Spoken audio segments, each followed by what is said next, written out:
This is probably the very first time that these youngsters have taken part in group yoga instruction. I'm going to keep my voice down so I don't disturb them, but to tell you that yoga is the sister science to India's original healthcare system, Ayurveda.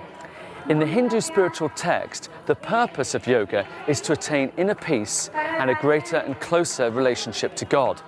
Now, although that context has remained intact for thousands of years, yoga has taken on a lesser spiritual association with Westerners in recent years and has become more about flexibility, strength, leading to a better overall health.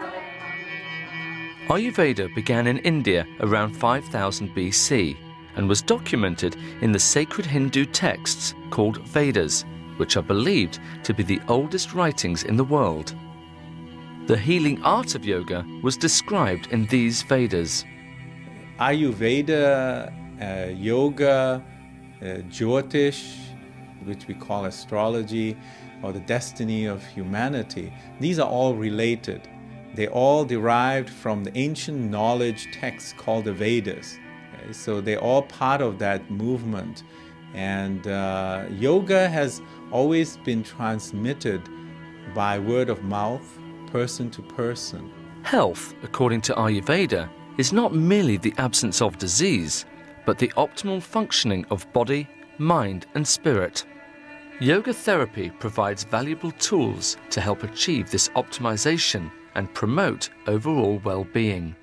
Same origin, same objective. Both yoga and Ayurveda have their roots in the Vedic tradition of India, and both are a means to attain better health. According to the principles of Ayurveda, each person is made up of a unique balance of 3 primary forces, or doshas, which interact on physical, psychological and spiritual levels. These doshas are called Vata, Pitta and Kapha. When the doshas become unbalanced, illness or disease often results in many forms. To restore proper balance of the doshas and rebuild health, an Ayurvedic treatment is tailored to the individual and incorporates proper diet, meditation, herbs, cleansing methods to detoxify the body, and exercise that employ the asanas, or body postures, of yoga. It's very difficult to summarize in a few words the difference between Ayurveda and yoga, but fundamentally yoga and Ayurveda are based on the same principles and are in many ways trying to do much the same thing.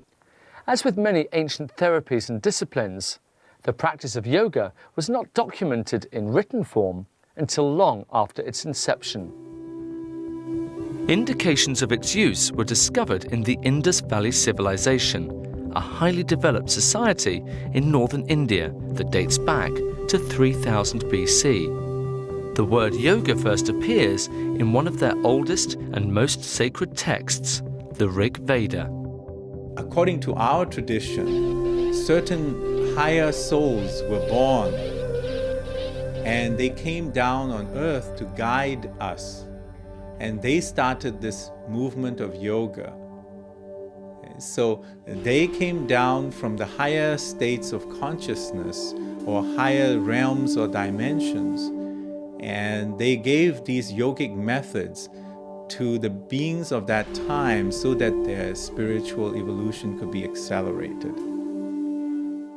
In the ancient days of yoga, there seemed to be a greater understanding of the relationship between our physical and spiritual layers than society has today. Himalayan sages would probe the deepest mysteries of life and what lies beyond death. Their discoveries helped lay the groundwork to formulate this unique method of healthcare called yoga.